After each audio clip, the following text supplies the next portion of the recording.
Lo primero que quisiera decir es gracias a Luis, gracias al staff por permitirme esta primera experiencia acá con todos ustedes, con los pastores. Para mí es un privilegio y realmente me siento humilde de estar delante de todos ustedes, ¿verdad? Tremenda responsabilidad de dirigirme a ustedes y de tratar de edificarlos o de compartir lo que me ha sido encomendado. Y es precisamente lo primero que quisiera decir. Yo no elegí el título, el impacto de la posmodernidad en la iglesia mexicana, no es idea mía. Me fue encomendado por nuestro director Luis el lunes pasado que elaborara algo así al respecto. Y ni siquiera el título fue mío porque Gerardo, después de ya no aguantar más mi indecisión acerca de la extensión y lo que debía escribir, decidió poner el título él mismo. Así que el título es de ellos, no es mío, no es crédito mío. Sin embargo, cualquier cosa que vaya a decir, buena, mala, errada, etcétera, sí es culpa mía. No los culpen a ellos, apedréenme a mí. Lo segundo que quisiera decirles es que en el título, la iglesia mexicana, el impacto de la posmodernidad en la iglesia mexicana, no presumo de conocedor ni del contexto sociohistórico de México, ni de la situaciones concretas y necesidades acuciantes que tiene la iglesia mexicana. Así que poner la iglesia mexicana en el título simplemente buscaba delimitar a nuestro contexto un tema complejo como es el de la posmodernidad, y creo que es buena la idea de poner la iglesia mexicana porque nos compete a todos nosotros juntos buscar maneras creativas de hacerle frente a este fenómeno complejo y multifacético que es la posmodernidad. Así que una vez eximidos mis colegas y explicado las razones para delimitar el tema, vamos a ver si lo logramos. Pasemos a exponerlo. El impacto de la posmodernidad en la iglesia mexicana. Lo que haré para comenzar es leer un posible escenario en el que una iglesia local se reúne para su culto de adoración dominical. Mientras leo, les pido por favor que imaginen el ambiente y el estilo de adoración y piensen si se sienten a gusto allí o si rechazan lo que imaginan por alguna razón que mantendrán para sí. Se trata de una congregación o iglesia que se reúne no en un edificio tradicional, sino en la cancha deportiva de básquetbol de un colegio. De las 300 personas que asisten, solamente 10 familias provienen de trasfondo cristiano, católico romano y protestantes. La mayoría, incluidos los líderes, se visten de forma casual: jeans, playeras, polo, tenis, algunos en shorts y diseños de cabello y colores variados. Y asisten allí no por la doctrina principalmente predicada, ni por la ubicación del lugar, sino porque algún amigo o alguna amiga los invitó. La música allí es vibrante, al estilo contemporáneo, con varias guitarras, teclado, batería, bongos, instrumentos de cuerdas y de vientos. Es casi Cuba. Los géneros musicales son variados, pues tienen músicos profesionales y estudiantes de la Academia de Música. El énfasis está puesto en el rock y en el pop, aunque a veces tocan algún himno tradicional que por supuesto ha experimentado un arreglo musical contemporáneo. Los himnarios no son necesarios, pues las canciones e himnos se proyectan en un par de pantallas controladas desde una portátil por una joven universitaria. Los que asisten se notan libres y relajados. Algunos están de pie, otros sentados, mientras que otros levantan las manos o aplauden. Otros entran y salen sin que a los demás les preocupe la falta de uniformidad en la conducta que se observa. También hay niños pequeños que juegan en una esquina, allí, haciendo bulla, sin que les preocupe, cuidados por maestras y varias madres y sin que les preocupe a nadie el ruido que hay en el ambiente. La predicación extrae bastante de la Biblia, pero siempre llamando a la exhortación, a una conciencia social activa, al compromiso genuino con Dios y con el prójimo, y a la acción misionera tanto nacional como foránea o extranjera. En ningún momento el predicador da la impresión de saberlo todo, ya que él mismo parece estar avanzando en su camino de fe junto a la congregación.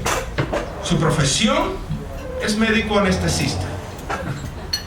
Por supuesto, en la predicación no hay temor de citar a teólogos o comentaristas católicos romanos, ortodoxos o de otra tradición cristiana, de la misma manera que citan a los protestantes y a los evangélicos.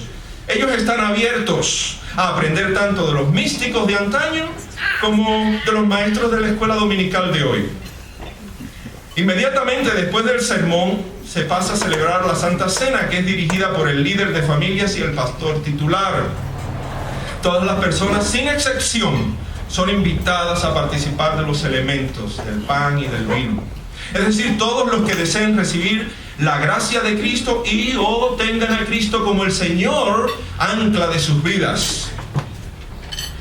El ejercicio introspectivo de analizarse, de análisis de conducta y fe antes de tomar los elementos del pan y del vino, típico de las tradiciones conservadoras, es igualmente facilitado. Se le da una oportunidad a los oyentes, a los presentes, pero con menos indulgencia y énfasis en lo pecaminoso y la moralidad del creyente.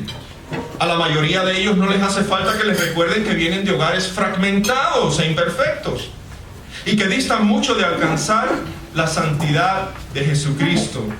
Más bien el énfasis se pone en la gracia inclusiva de Cristo, en el perdón de pecados, en la restauración del ser de forma total y en el vínculo comunitario con la iglesia global y local. Los que no deseen participar de los elementos, sin embargo, se pueden recibir ministerio de oración en una esquina, allí del salón, debidamente preparada con sillas y almohadones. Al finalizar el culto, que duró 1 hora y 20 minutos, la mayoría se queda para tomar café, comer, conversar y orar. Y allí se pueden ver, junto a la pareja respetable de años en la iglesia, y todos los conocemos, don fulano y doña fulana. Allí también junto con ellos está la madre soltera, el profesional divorciado, el emigrante de Centroamérica o de Cuba, el estudiante universitario y de secundaria, y aquel ex drogadicto que todos conocen, con su Biblia debajo del brazo, conversando con uno de sus antiguos amigos. Ahí terminamos. ¿Qué tal se sintieron en el culto de esa iglesia? ¿Bien? ¿Mal? ¿Sorprendidos? ¿Indiferentes? ¿Se sintieron ok? ¿Se sintieron bien? ¿Modificarías, si pudieras, alguno de los elementos relacionados con el local de encuentro o el estilo de música o el énfasis de la predicación o la participación en la Santa Cena? ¿O dejarías todo tal y como está? En cualquier caso, este escenario representa un ejemplo de iglesia que ha sido afectada por la posmodernidad. La idea que debemos tener clara de entrada es que el mundo en el que vivimos hoy ha sufrido un profundo cambio cultural, especialmente desde los años 60 del siglo XX, con significativas transformaciones o repercusiones en lo político, en lo económico, en lo social, en lo moral y religioso. Unas para bien, otras para mal, y otras simplemente son indiferentes. Esas transformaciones significativas. Escenarios como el de la iglesia que mencionamos anteriormente son simplemente un resultado de dichos cambios y transformaciones sociales que hemos experimentado. Por supuesto que el autor de Eclesiastés nos diría, no hay nada nuevo debajo del sol. Y lo aceptamos, pues los cambios y transformaciones sociales forman parte del ABC de la teoría y práctica de las ciencias sociales y políticas y de otras ciencias también. Siempre hay cambios sociales. Tampoco debemos tomarlo a pecho e ignorar lo indeterminado, lo indeterminado e irreversible que es la libertad humana, por lo cual no cometeremos el error de adjudicarle al posmodernismo un valor fijo e imparable. Esto está así y no va a cambiar jamás. No. Tal vez el posmodernismo no sea ni el primero ni el último de los cambios paradigmáticos, culturales e ideológicos que tendremos ocasión de presenciar en nuestras vidas. Por ejemplo, el paradigma cultural e ideológico pasado, bajo el cual la mayoría de nosotros, de los que estamos aquí, fue formado, dentro del cual nosotros fuimos formados desde la primaria hasta la universidad, ya fuera en las ciencias naturales como en las humanidades y en las artes, incluida la formación bíblica teológica, queridos míos, se conoce como el período moderno. Todos aquellos que estamos aquí, que tienen más de 40 años, fuimos formados con las ideas, presuposiciones y metodologías del período moderno. Por eso es que muchas veces no encajamos con lo que está sucediendo a nuestro alrededor. El período moderno, aunque tiene raíces más profundas en la historia, reflejaba los ideales del iluminismo o ilustración europea de finales del siglo XVII y principios del siglo XVIII, con su credo que exaltaba la ciencia o el método científico, el progreso humano imparable, la posibilidad de buscar y hallar la verdad objetiva y tangible en todos sus aspectos, y lo insustituible y esencial de la razón humana autónoma y sin ayuda externa para explicar y descifrar los misterios del ser y de la existencia. El iluminismo, o la era de la razón, como también se conoce, por supuesto tenía dentro de su agenda ideológica, esa era su intención detrás de ella, la ruptura con las estructuras tradicionales o premodernas, como ellos las llamaban, establecidas en el mundo antiguo y elaboradas durante la Edad Media, que justificaba el orden social y la explicación del universo y de la sociedad con argumentos religiosos y dogmáticos de procedencia, por supuesto, eclesial. Es decir, antes del periodo moderno, la Iglesia dictaba lo que se debía creer y cómo se debía creer en todas las áreas del saber. Y esta es la influencia que busca derribar la era de la razón. De modo que el antagonismo con la tradición cristiana en el mundo occidental, y por tanto en México, no es algo que comienza con el siglo XX, en la Constitución del 1917, que luego fue amendada, sino más bien este antagonismo religioso es parte de un fenómeno con fuerte fundamento filosófico e ideológico que tuvo y aún tiene repercusiones políticas, económicas, culturales, religiosas, iniciado hace más de 300 años en Europa. Sin embargo, ¿qué es lo que descubrimos nosotros hoy con lágrimas en los ojos, especialmente después de la Primera y la Segunda Guerra Mundial y después del inicio de los movimientos de liberación nacional y de independencia colonial en los años 50 y 60? ¿Qué es lo que descubrimos? Pues que el optimismo que el modernismo depositaba en la razón humana, en su desarrollo científico, en el progreso imparable de la sociedad humana y en el alcance de la verdad objetiva en diversas áreas del saber, por supuesto diseñadas y controladas por élites gubernamentales y académicas, estaban sostenidas por un fundamento falso y débil. Descubrimos ahora que el mundo heredado del modernismo no es superior. La vida desde el punto de vista seguridad y felicidad no es mejor. Hoy el uso de la razón provoca estar sobrevalorado, dejando muchas dudas y cinismo a lo largo del camino. Hoy todo el mundo duda todo. Es cínico. Ni creemos en los pastores, ni creemos en los políticos, ni creemos en los economistas. La tendencia es a dudarlo todo. La ciencia no pudo salvarnos de todos nuestros males y la verdad, pues bien, ha sido relativizada. Pues fue necesario que otras voces distintas a las que estaban en los lugares de poder surgieran para poner balance o un poco de equilibrio a lo que se promulgaba como verdad indiscutible y que todo el mundo debía aceptar. Así que la unidad, la homogeneidad o uniformidad que antes existía, que insistía antes en permear todas las estructuras sociales en el modernismo, ahora en el posmodernismo vienen a ser sustituidas por la diversidad y el pluralismo de ideas, de voces y de acciones. De modo que, bajo peligro de ser excluidos o desplazados, o al menos criticados, fuertemente criticados, los poderes jerárquicos de cualquier tipo, jerarquía, liderazgo de cualquier tipo, evitan en lo posible tomar decisiones unilaterales hoy, pues las demás voces que ahora se escuchan les fuerzan a buscar consenso y acuerdos. Ese es el mundo de hoy. Esto significa, al menos superficialmente, que el conocimiento no es algo que alguien o algún grupo pueda monopolizar. El conocimiento es compartido, como lo son los puestos de poder y de liderazgo. Por ello, los discursos de cualquier índole, de cualquiera, ya sea de vaticinio político, elucubración económica o de intención ético-religiosa, deben poseer, además de buena dosis de objetividad, de estar bien informados, cierto grado de humilde subjetividad y relativismo. Es necesario que se presenten así.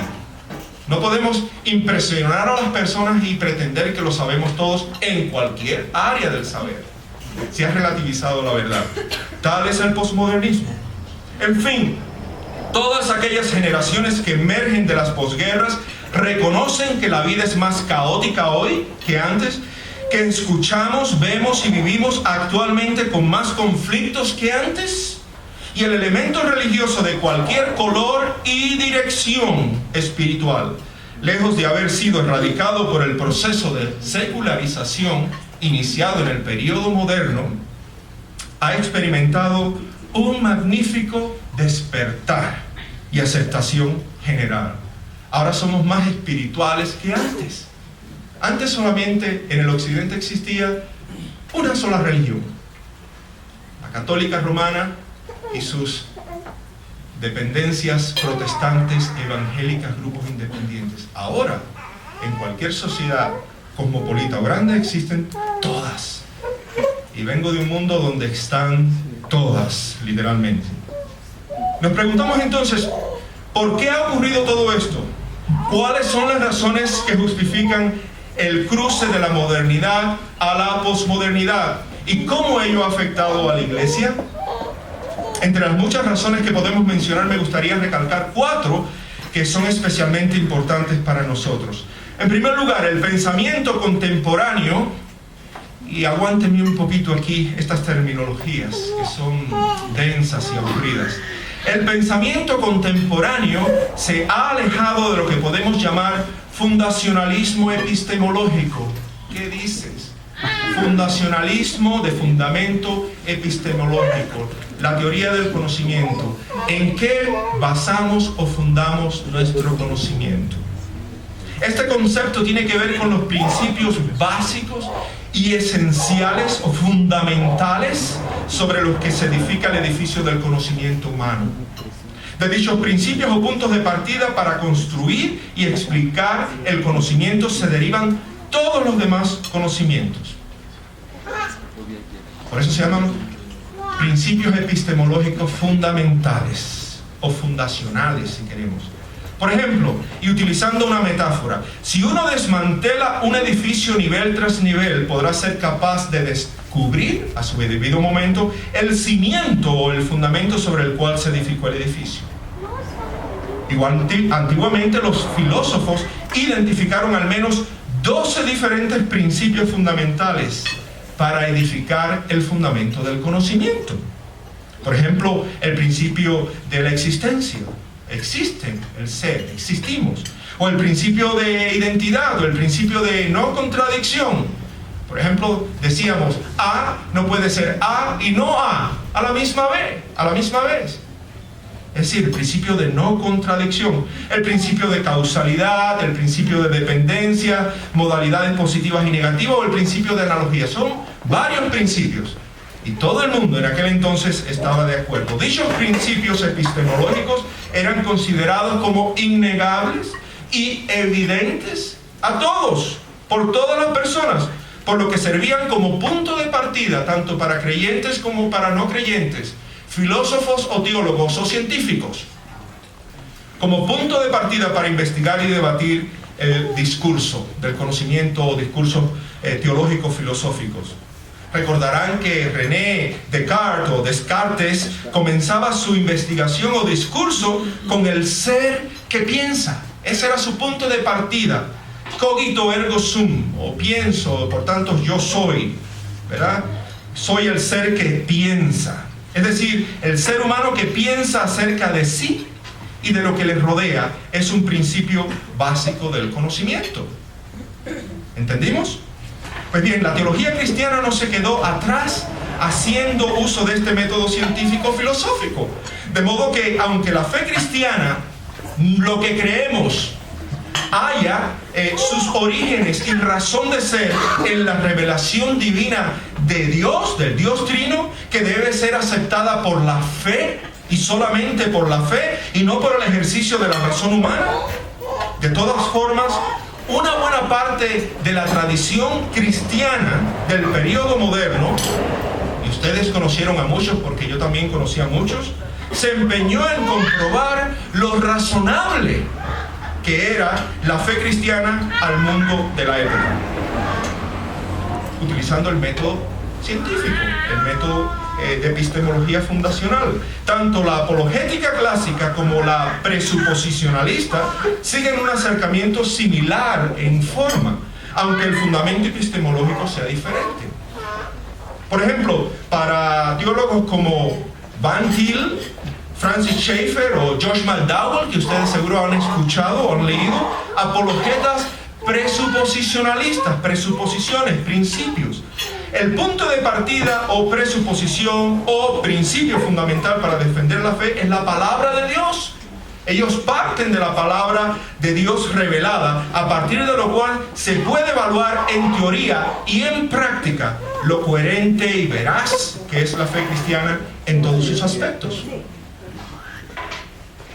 Sin embargo, para Tomás de Aquino, el teólogo católico, o Alistair McGrath, un teólogo anglicano, o a William Lane Craig, un norteamericano, teólogos apologetas que siguen la tradición clásica, el fundamento epistemológico o principio de base se halla en la razón humana y en la realidad del mundo creado y que todos compartimos.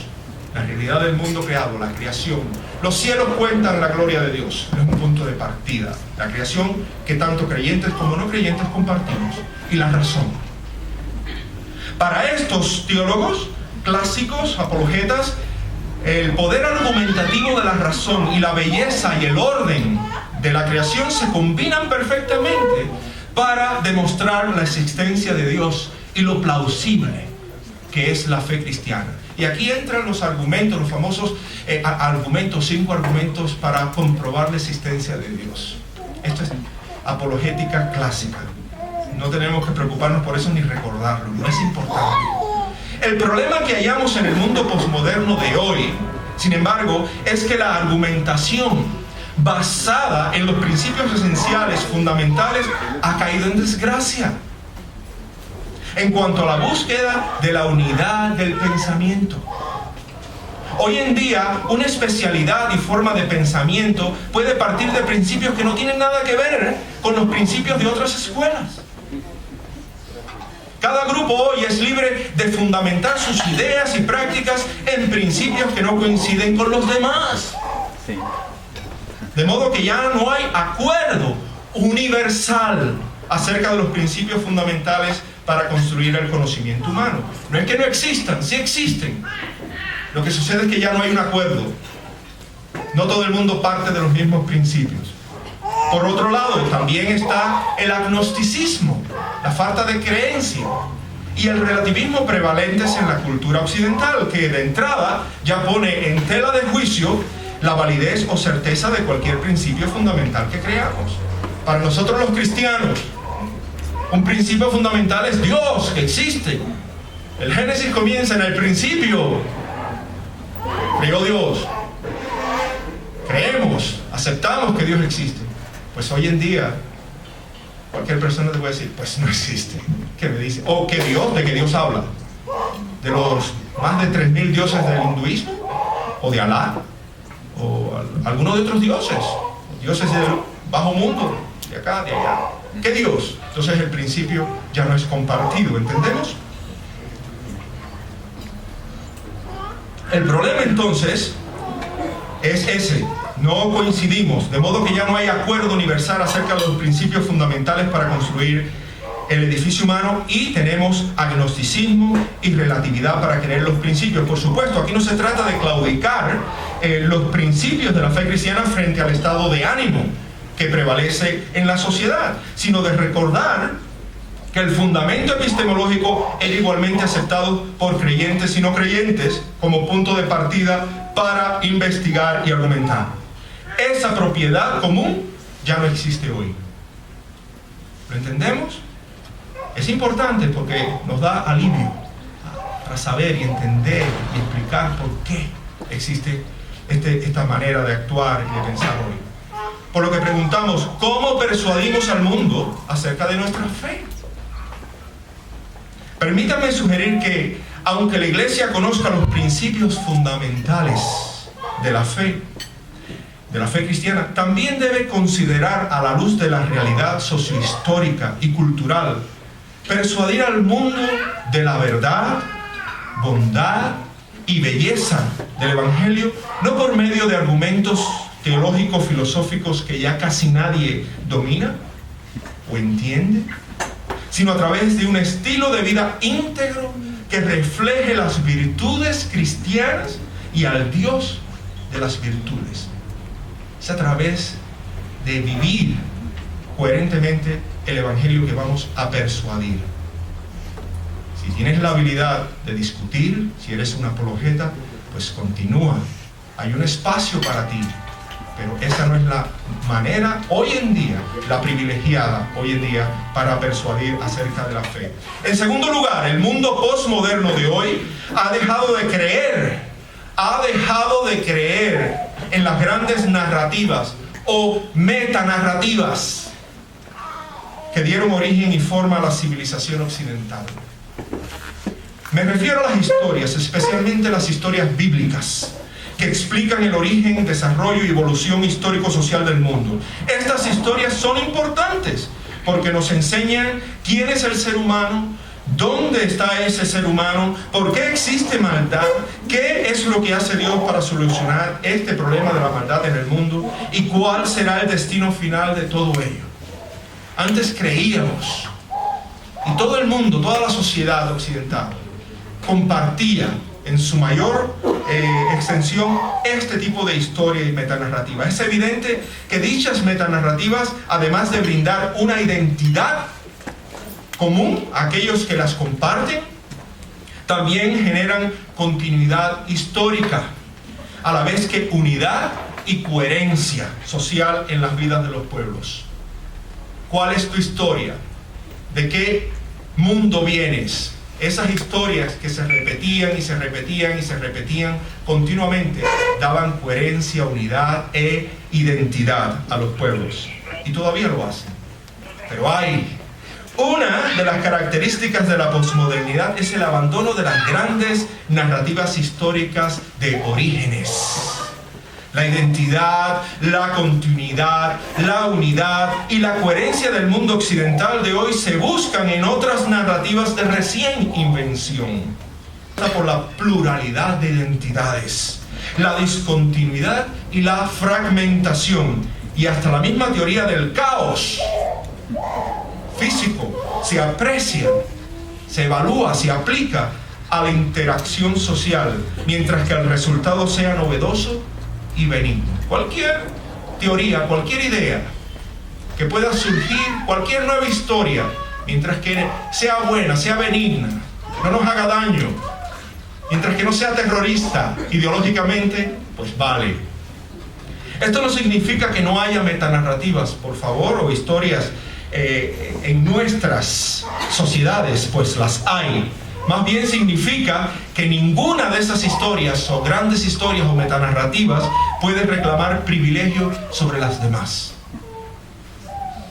Si tienes una gran historia que explica tu universo, tu mundo, quién eres, qué es lo que está mal contigo, cuál es la solución y cuál es el final, pues tenla para ti.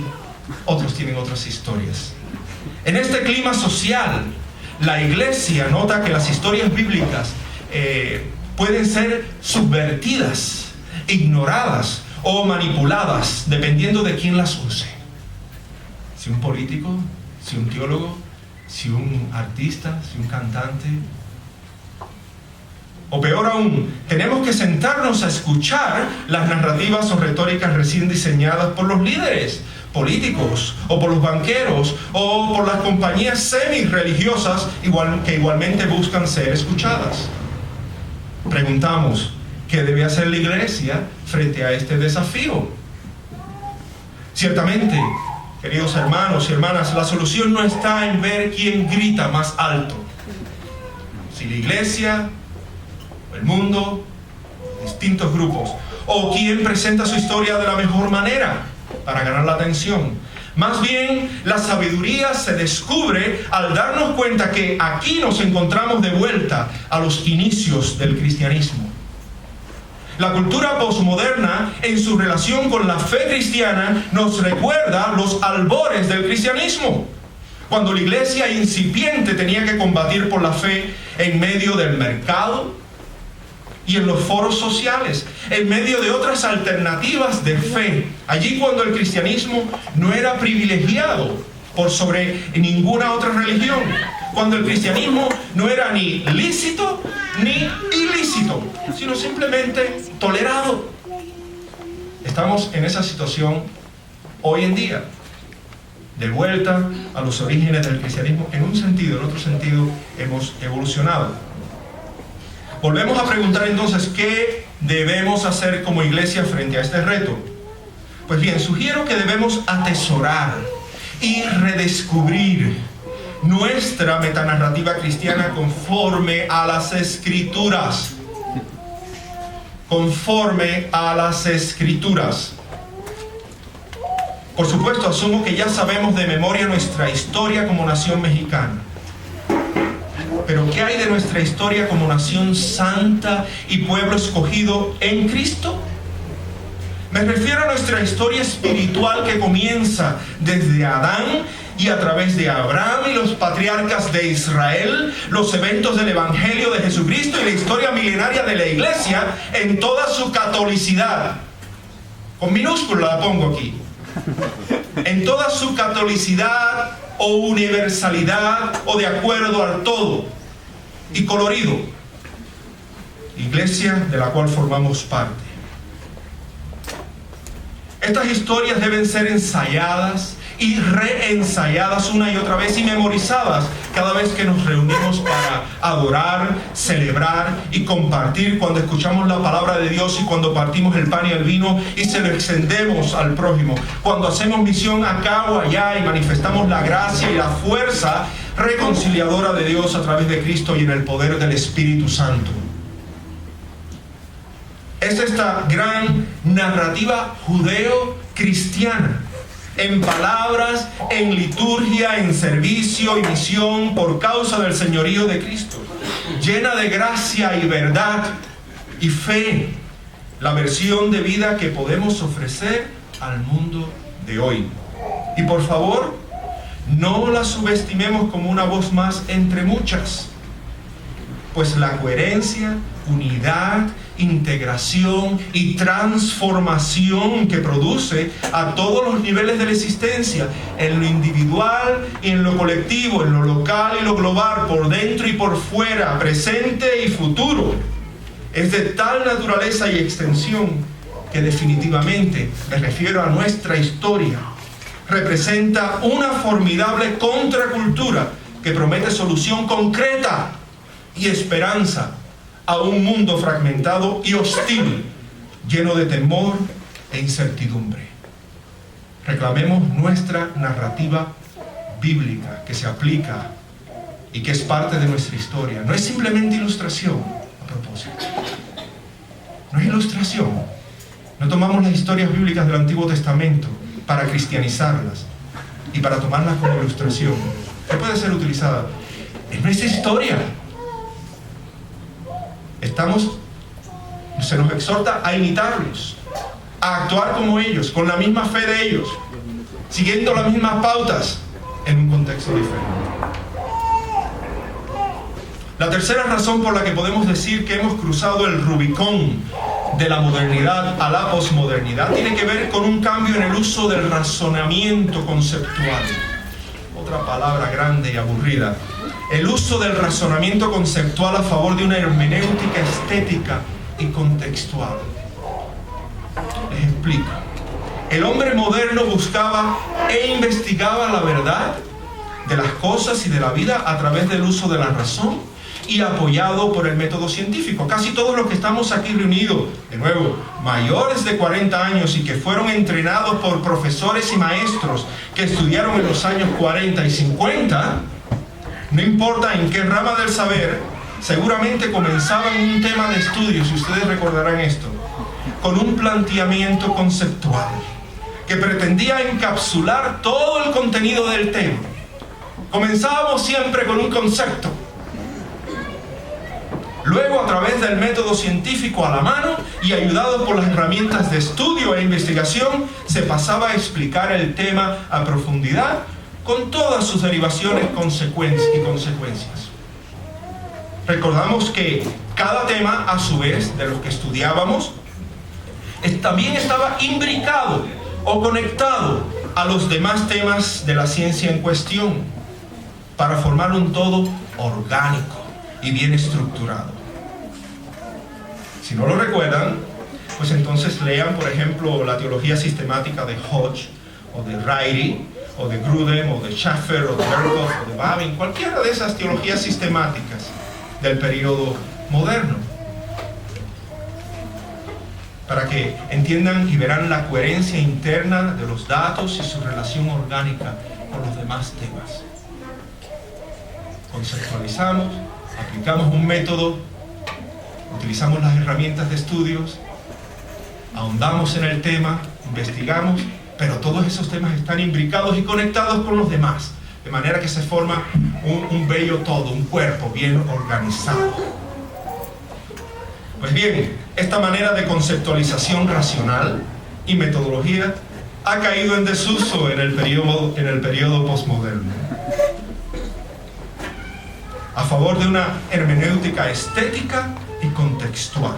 Hoy aprendemos que las conceptualizaciones casi siempre quedan cortas para comprender toda la verdad y todo el cúmulo de datos que continuamente salen a la luz como resultado de las investigaciones. La profundidad y la complejidad de la existencia no pueden ser conceptualizadas, nos dicen hoy. A cabalidad, al menos. A totalidad. No pueden. Ni investigadas por medio de un solo acercamiento metodológico. Hoy necesitamos muchos métodos, pluralidad de métodos y de acercamientos para estudiar las escrituras, o la ciencia, o filosofía, educación. Ya no podemos conceptualizar como antes lo hacíamos.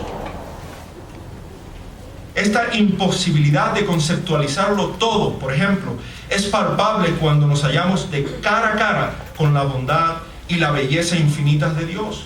Por ejemplo, ¿cuántas conceptualizaciones, esto es para ustedes pastores y teólogos, cuántas conceptualizaciones se han elaborado a lo largo de la historia para definir el significado de la expiación de Cristo?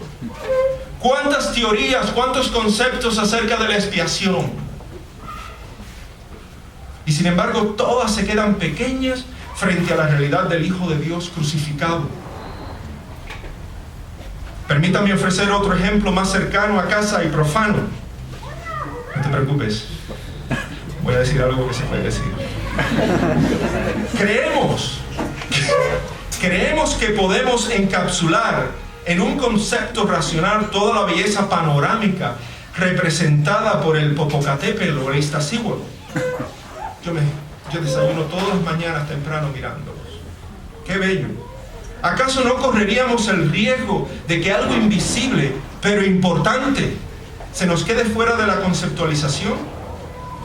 Y sin embargo no necesitamos, sabemos todos, no necesitamos saber de geología y vulcanología para apreciar y deleitarnos con lo que se nos presenta delante de los ojos. Entonces, interpretamos a veces sin necesidad de muchos métodos.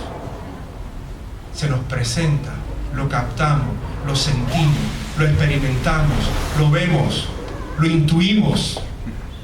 También forma parte de la manera de interpretar hoy en día. Más aún, hay verdades y realidades que al presentarse delante de nuestros ojos nos fuerzan a cambiar las ideas y conceptos que antes anidábamos. El centurión romano, en su camino hacia el lugar de la calavera, conduciendo a Jesús, pensaba que llevaba a un criminal condenado justamente por la ley romana.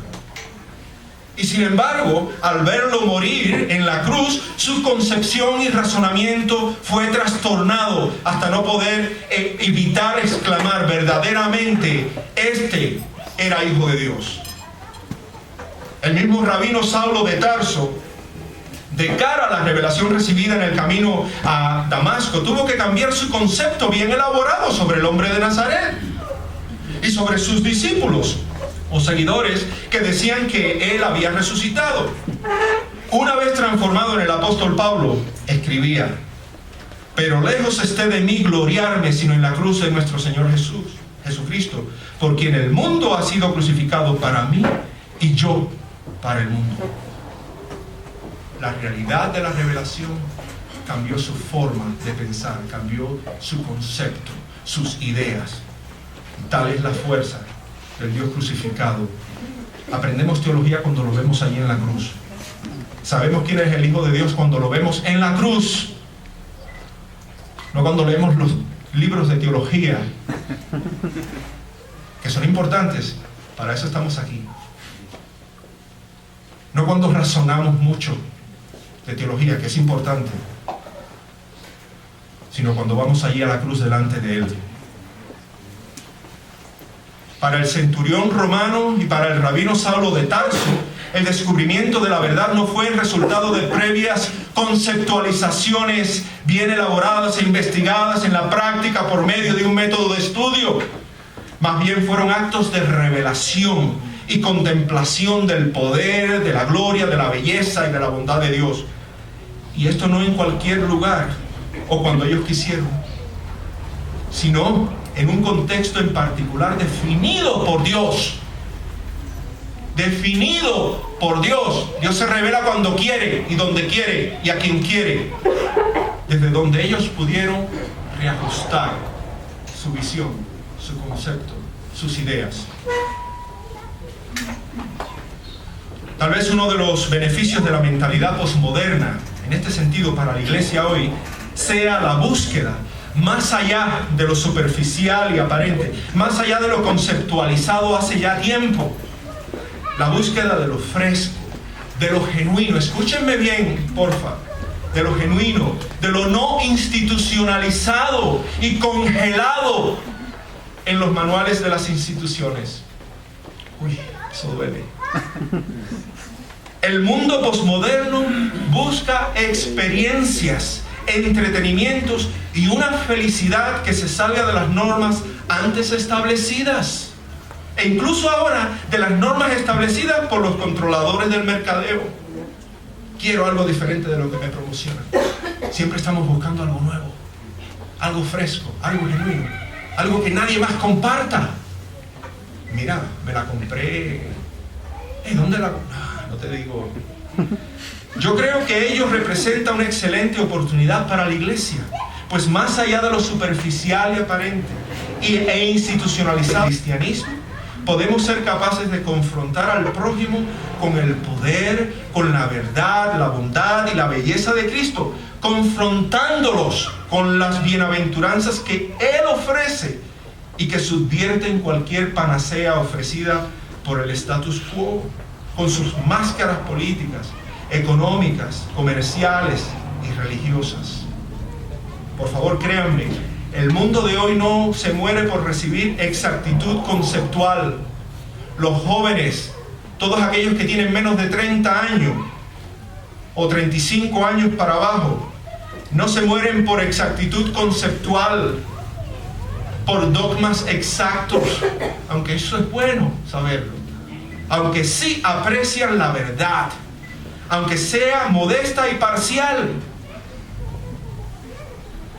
desde cualquier contexto que se presente. Lo único que importa es que sea genuina, prometedora y transformadora.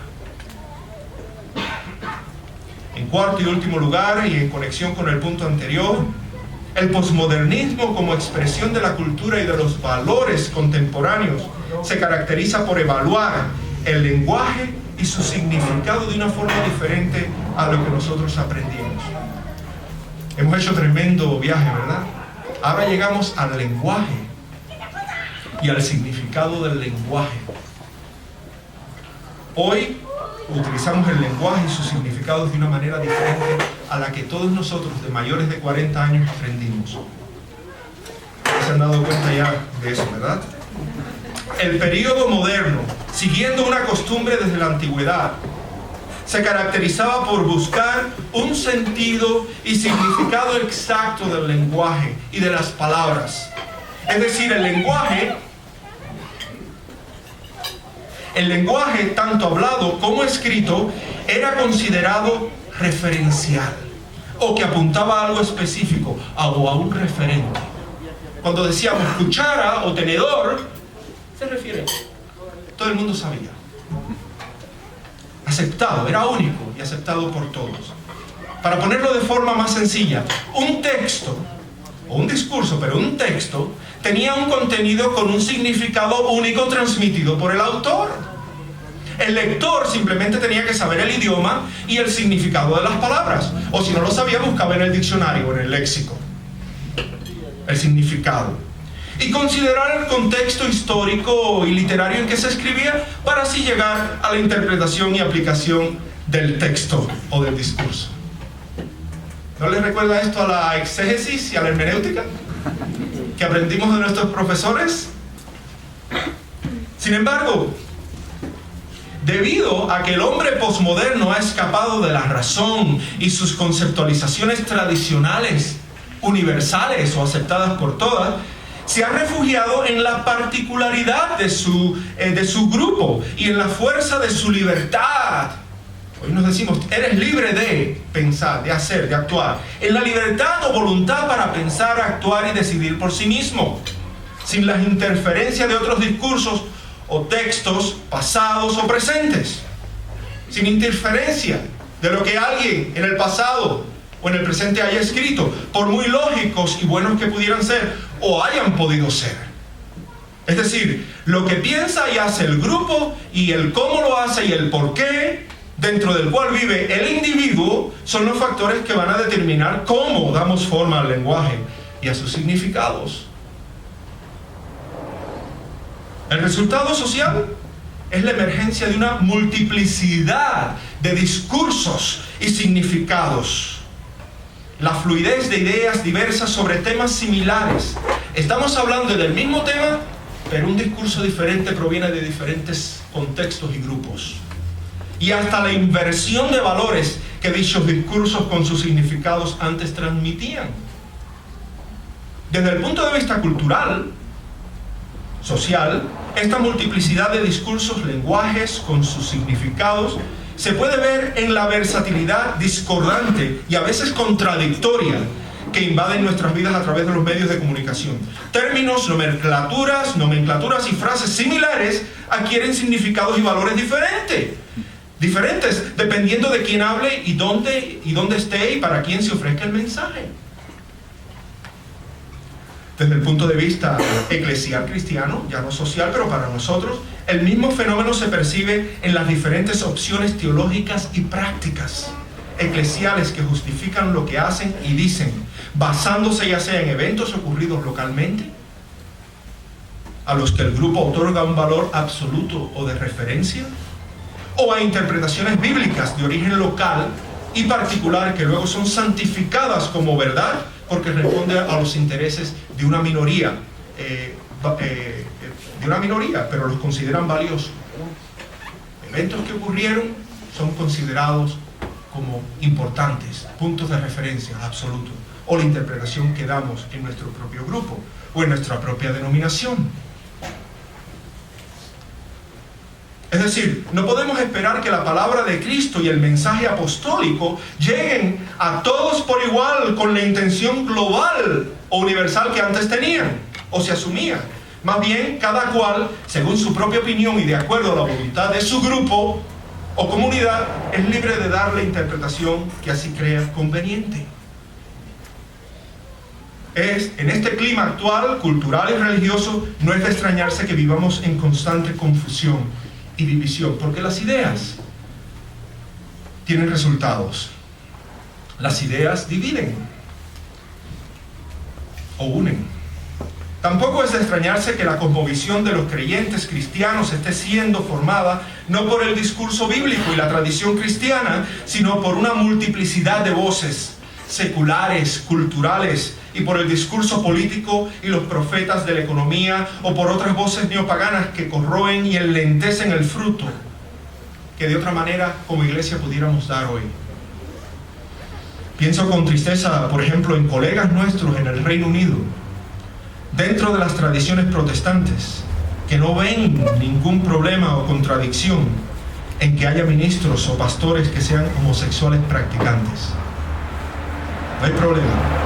Pues hasta hay algunos que han dejado a sus esposas para unirse a sus parejas del mismo sexo y luego han continuado con su labor pastoral, siendo aceptados con gozo por sus congregaciones.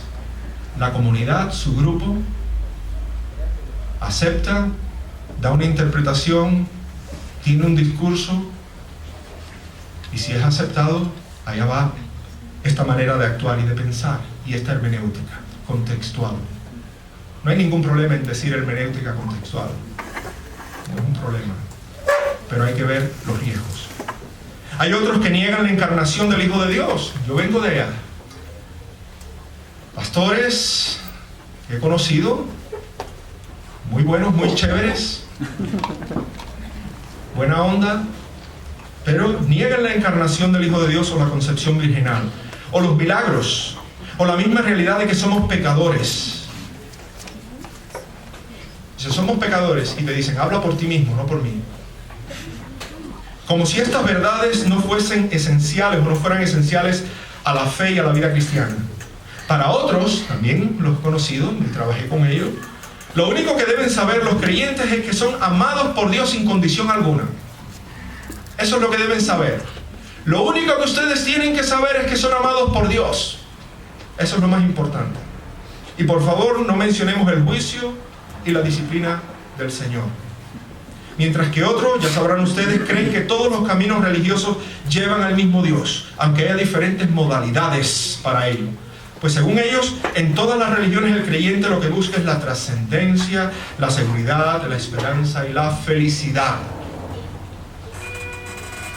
Por supuesto que entendemos que parte de la razón detrás de estas actitudes y prácticas yace el deseo contemporáneo por una sociedad tolerante, equitativa, inclusiva, justa y sin discriminación por motivos políticos, económicos, religiosos, de clase o género sexual. Esa es la idea que está detrás y lo entendemos.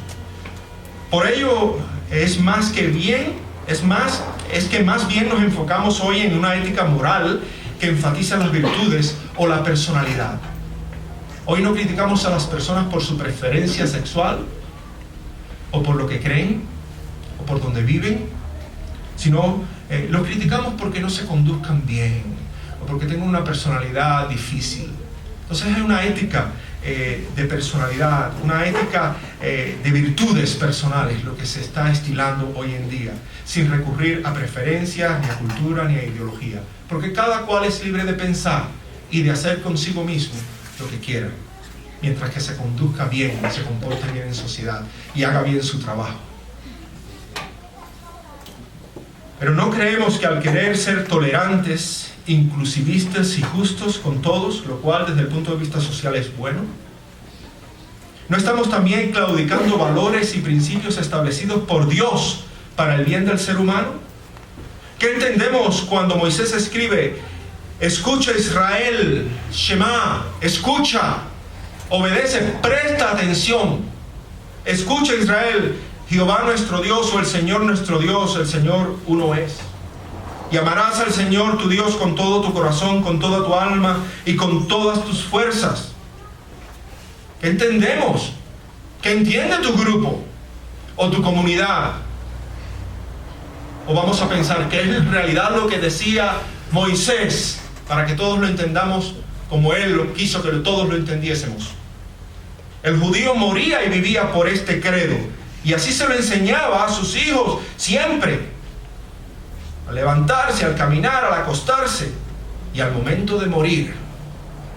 El judío moría con estas palabras: escucha, Israel, Jehová nuestro Dios, Shema Israel, Adonai Eloheinu, Adonai Echad. Y morían cuando eran sacrificados, cuando eran ejecutados.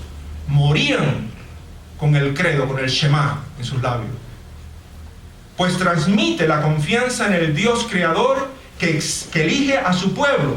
Un Dios que no comparte su gloria con nadie y que les promete salvación y reivindicación final, aunque por algunas temporadas tengan que experimentar injusticias y tribulación. Si Dios es uno, el creador, el que elige, ese es el mismo juez del futuro. No importa lo que estemos sufriendo y los embates y los avatares que podamos estar enfrentando hoy, Él es uno. Y Él vendrá a nuestro socorro, si le place, y definitivamente va a venir a nuestro socorro y reivindicación en el juicio final. Por eso es que es uno. ¿Qué entendemos cuando Pablo dice? Porque hay un solo Dios y un solo mediador. Este es el Shema paulino. Entre Dios y los hombres, Jesucristo hombre, quien se dio a sí mismo en rescate por todos, de lo cual se dio testimonio a su debido tiempo. Pablo advierte que dice la verdad, que no miente, y que habla de una verdad que tiene intención global, no necesariamente local o para un grupo. Tómalo, déjalo, según tu grupo. Para todos, y que no está restringida a un grupo social o área geográfica. La verdad del Evangelio es para reyes. Por eso es que él dice: quiero que todos los hombres oren. Reyes, están en eminencia. Por todos. Los que ocupan posiciones gubernamentales, de igual manera que lo es esta verdad para el hombre común de la calle. Un discurso con sus respectivos significados, aunque variedad de aplicaciones, por supuesto, y sus consecuentes respuestas ético-morales de corte individual y colectivo. Debemos de vivir como cristianos dentro y fuera, en la comunidad también. Sin embargo, en muchos lugares son los gobiernos o reyesuelos o líderes locales, y no pocos pastores y ministros, los que exigen que modifiquemos nuestra manera de creer y escuchar lo que Dios nos ha enseñado por medio de los profetas y apóstoles. Una cosa sí es cierta, y cada cual tomará su propia decisión al respecto. El fruto espiritual y la multiplicación proviene de la palabra sembrada, la palabra de Dios, escrita, encarnada, y todo lo que no sea palabra de Dios es cizaña sembrada por el maligno, el enemigo, la cual también da su fruto. De modo que tanto para ayer como para hoy, el que tenga oídos para oír, oiga. ¿Qué podemos decir en conclusión? Ya me he extendido demasiado. ¿Afecta el posmodernismo en sus varias expresiones a la iglesia mexicana? Seguramente ustedes, como pastores de las iglesias locales y miembros de la cultura mexicana, sabrán mejor que yo la respuesta, lo sé, y me van a enseñar. Pero como líderes que son de las iglesias, déjenme ofrecerles los siguientes 3 consejos que van con amor y humildad, con temor y temblor. El primero: la iglesia de Cristo y sus ministerios se edifican sobre los principios bíblicos de la fe, el perdón, la reconciliación y la paz. Siempre en Cristo. Es paz en Cristo, es reconciliación en Cristo, es fe en Cristo, es perdón en Cristo, es amonestación en Cristo. Que no seamos de aquellos que fundan sus ministerios sobre el principio del caudillismo o la aceptación irreflexiva de cualquier palabra que sale de la boca del líder. y que luego es justificada con textos aislados de las Escrituras. Que sea de verdad exégesis escritural que surge de la narrativa judeo-cristiana, de nuestra historia, de nuestros ejemplos. Nuestro negocio no busca quitar los principios antiguos de las Escrituras y sustituirlos por nuevos principios que más nos convengan a la institución o a la iglesia de la que formamos parte, con el objetivo de producir crecimiento espiritual. Ojo, el objetivo no es producir crecimiento espiritual, crecimiento eclesial, perdón, y así afirmar nuestro liderazgo. Que los principios sobre los cuales nosotros edificamos nuestro liderazgo y nuestras congregaciones sean principios verdaderamente bíblicos, apostólicos.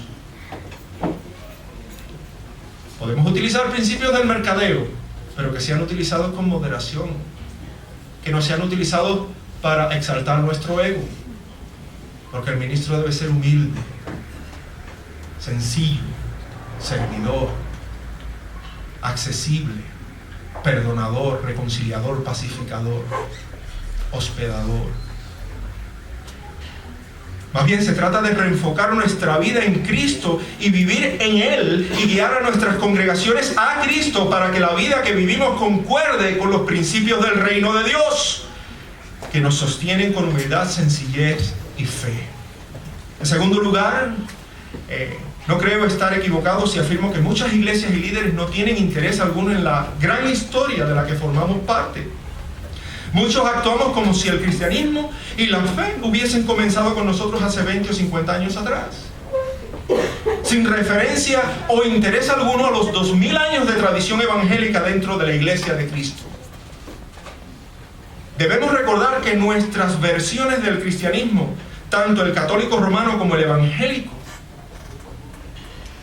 llegaron a nosotros con sus prejuicios y antagonismos contra la reforma europea del siglo XVI y el protestantismo liberal del siglo XVIII y XIX respectivamente. Los unos nos llegaron con actitud autoritaria y abusiva. Los católicos romanos con la espada llegaron a evangelizarnos y a cristianizar a todo el mundo, sin amor, en el nombre del Rey y de Jesucristo. Mientras que los otros, los misioneros del siglo XIX y XX, nos llegaron sembrando la actitud conservadora, divisoria y separatista que habían aprendido en el mundo anglosajón blanco. No tengan miedo, es cierto, es verdad. Yo crecí allí. El problema no es reconocer las dificultades que hemos heredado. Lo hicieron lo mejor que pudieron, como nosotros hacemos lo mejor que podemos hoy. Somos hijos de nuestras culturas y de nuestra época. Cometimos errores y cometemos errores, lo vamos a cometer también nosotros, aunque seamos independientes. Ese no es el asunto. El asunto no es reconocer que hemos heredado dificultades, sino continuar reproduciendo el mismo patrón eclesial y de liderazgo. Ese sí es el problema. Que la iglesia sea mexicana, con valores basados en la Escritura, con el estilo que concuerde con México, con el Chile, con el Popocatépetl. No con valores y principios culturales y no bíblicos que nos provienen de Europa y de los Estados Unidos de Norteamérica. Pues allá también, en Estados Unidos de Norteamérica y en Europa, también estamos aprendiendo a reconocer lo que era cultura prejuiciada, imperialista, y lo que es verdaderamente principio bíblico y misionero. Estamos aprendiendo la lección. Pero si rescatamos la gran narrativa bíblica, que siempre corrige la tradición cristiana, con crítica y humildad, porque recordamos que nosotros estamos hoy aquí porque alguien vino delante de nosotros. Estamos, como decía un gran teólogo, vemos mejor porque estamos sobre los hombros de alguien. Entonces, criticamos con humildad, entonces nos fortaleceremos en nuestra propia identidad espiritual como miembros únicos y particulares de una iglesia universal y transgeneracional, que sabe de dónde viene y a dónde va. Y en tercer lugar y último lugar, el actual rechazo a la racionalidad y a la metodología que caracterizaban a las denominaciones históricas tradicionales, tanto en lo teológico como en lo práctico.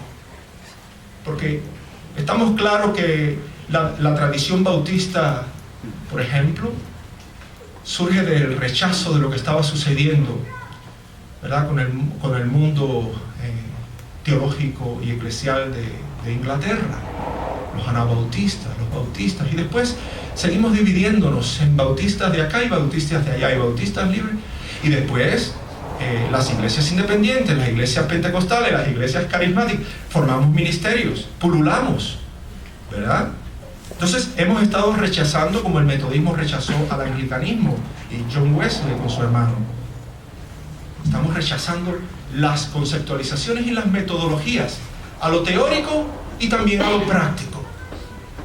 Pues bien, lo reconocemos y confesamos nuestro pecado muchas veces también, ¿verdad? Ha conducido todo esto a que muchas iglesias y liderazgos hoy se han edificado sobre fundamentos estéticos, lo que más nos conviene, lo que más nos gusta, lo que nos parece bien, e interpretativos de propia elección y conforme a las exigencias del contexto sociocultural en que se encuentren o nos hallemos. El problema es que como hoy está de moda hacer lo que uno cree adecuado, según la opinión del grupo y a las necesidades del momento, no sentimos que debemos rendirle cuentas a nadie sobre lo que decimos y hacemos en las congregaciones. Digo esto y esto otro y actúo así, total, nadie me va, y el hermano, el otro pastor me va a respetar. Es así. ¿Por qué? Porque hemos roto con lo que nos daba coherencia en el mundo, en el periodo moderno. Y no estamos diciendo que sea malo o bueno, estamos explicando un hecho, una realidad y las consecuencias que pueden traer para el bienestar de la congregación y la evangelización. Por favor, créanme, cuando les digo que esta actitud está destruyendo las iglesias evangélicas y a la fe de los creyentes en Europa. Esto está causando tremendos estragos y problemas en Europa, en denominaciones históricas como la Iglesia de Escocia. Es decir, aquí hablamos de una denominación grande. Sin embargo, esta actitud que existe también allí, yo no les estoy hablando de lo que pudiera existir solamente aquí o en Latinoamérica, está existiendo allí. Cada grupo hace y dice lo que le place, pues las consecuencias se ven, ¿verdad? Se están viendo. Entonces, créanme cuando les digo que esta actitud está destruyendo las iglesias evangélicas y la fe de los creyentes en Europa. No seamos como ellos nuevamente. Pablo escribe a los corintios que por causa del evangelio, él se adaptó a las circunstancias de sus oyentes, haciéndose siervo de todos, aunque esa no era su condición, y sin comprometer en el acto los principios esenciales de la fe. Como Pablo, nosotros hoy debemos manifestar sensibilidad contextual de cara a nuestra sociedad, pero siempre sin sucumbir a las demandas anticristianas de la misma, pues parte del ministerio evangélico incluye la labor profética y de denuncia, sin miedo a las consecuencias. Hay hermanos que están muriendo en Siria, en Irak y en otros países. La persecución cristiana hoy es más abundante que en el periodo antiguo.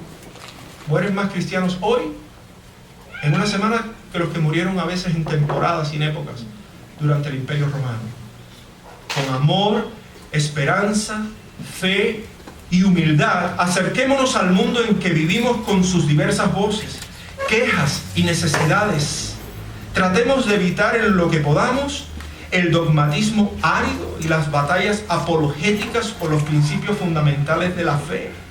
En lo que podamos, evitemos eso, sino más bien con expresión de la gracia y la compasión de Cristo, busquemos involucrarnos en la sociedad a todos los niveles, hermanos y hermanas, como sal y luz en nuestro compromiso con la misión del Dios Trino.